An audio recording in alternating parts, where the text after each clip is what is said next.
28 people in 28 days. Let's go. Bessie Coleman was born January 26, 1892 in Atlanta, Texas, to Susan and George Coleman.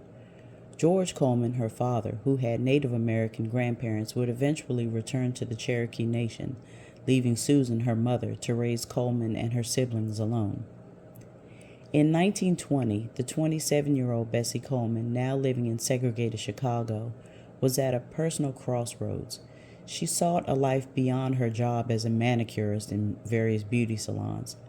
When her brother, a World War I veteran, taunted her about the future with stories of French women flyers, she said, "That's it, you just called it for me." She was determined to become a pilot, but in the United States, black men were not welcomed in aviation, let alone black women. Unfazed after white pilots refused to give her instruction, Coleman sought advice from Robert Abbott, publisher of the influential black newspaper The Chicago Defender, and a constant advocate for the inclusion of black people in American society. Sensing her commitment and the resulting publicity, if she succeeded, Abbott advised Coleman to learn French and seek training in France, where black people experienced more respect and opportunity than they did in the United States. So she definitely leaned on the French and learned from the French.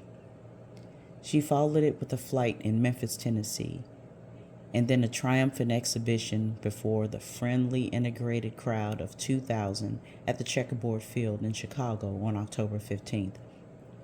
However, subsequent flights, film opportunities, and managers in Chicago did not pan out. Without film and flying opportunities, Coleman considered advertising. In early 1923, she went to California to pursue an advertising venture with Coast Tire and Rubber in Oakland. Her hope was to break into barnstorming, one of the very few jobs in aviation at that time. In addition, she was a popular speaker.